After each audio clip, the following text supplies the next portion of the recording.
Hi guys, I hope you enjoyed either being at the drive-in service today or watching from home on live stream like we have been doing for the last few weeks. I just want to tell you guys I miss you guys at Bethel, and I hope that we can get together. And in case you don't know, you guys are getting new classrooms and a new kids space. So be excited for when you get to go back to church inside of our building. There's some new good stuff for you guys. So I'm excited to share that with you. So keep a lookout for that.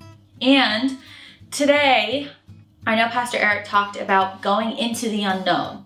If you've seen Frozen 2, which I have, and I really enjoy it, I think Pastor Zach enjoys the songs more than I do because he sings them in his car all the time. Don't tell him I told you that, but he does. But I love Frozen and I love Frozen 2. So this morning, Pastor Eric talked about going into the unknown. And what did that mean? What does that mean for you? So we're going to take this time to sit with your family, to sit with you.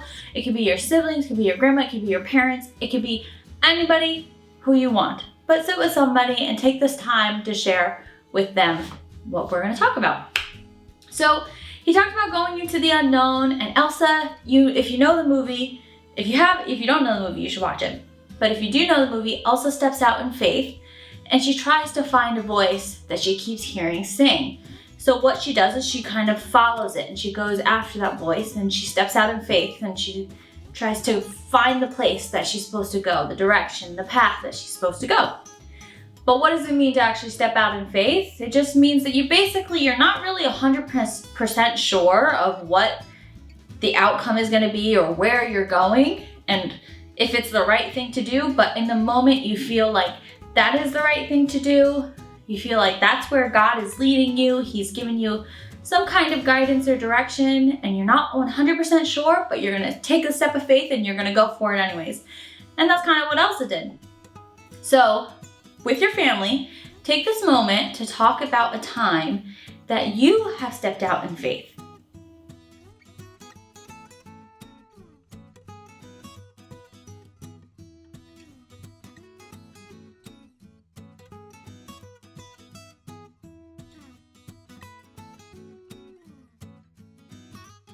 Okay, so now that you've reflected on stepping out in faith with your family, we're going to get back into it.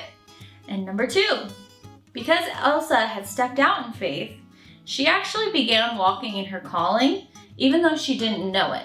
She started becoming the person that she was created to be, and she didn't know that's even what she was doing. But what does it mean to actually have a calling? Some people say that they don't have a calling, but we're all called to do something, to be someone, to be who God created you to be. That's what your calling is. It's your purpose. It's the reason why God created you on this earth. Now, that doesn't mean that your calling stays the same throughout your entire life. For right now, you could be called to do one thing, and in the future, you could be called to do another. At one point in my life, I thought I was called to be a nurse. And then I realized that I was called to go to Bible school and become a pastor. So your calling can change, and that's okay. But let's talk as a family unit and reflect about what you think God has created you to do or who God has created you to be. What your calling may be right now or even what your calling may be in the future. And it doesn't matter that you're a kid or that maybe you don't really know, that's okay.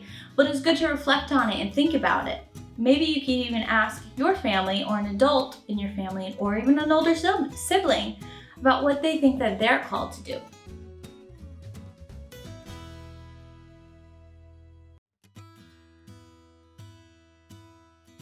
All right, I hope that you enjoyed that time of reflection with your family.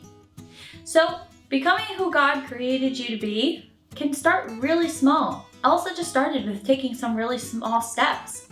And that's what you have to do. Take some small steps of faith and just start walking. And all of a sudden you'll realize that you're on a path that God created you to be on. And then you realize, whoa, I'm actually called to do this. I'm good at this. This is what God created me to do. You may not realize it beforehand, but you may notice it in the moment that, hey, I am called. And that doesn't mean something huge because we all have a calling. You as children of God, you're called to be a good friend. You're also called to be a respectful person. And you're called to be an obedient child. So walk in those callings, and maybe we're not the best at obedience. Maybe we're not the best at listening to our friends. Maybe we're not the best at respecting each other, but take little small steps here and there, and all of a sudden you'll realize as you keep stepping out in faith to become the person that God created you to be, and you'll realize, whoa, I actually am called to do this. I do have a calling. But take those little small steps, and then one day you'll realize, whoa, I was faithful. I had faith, and God created me to be, and then now you're just walking with God. And that's really what a calling is, you walking with God and being the person that He created you to be. Well, I hope you enjoyed this time of reflection. Chat with your families, and don't forget every Sunday that we're going to be doing these wrap-up videos from now on during the drive-thru. If I don't see you next week at the drive-thru, then I'll see you online. Bye, guys.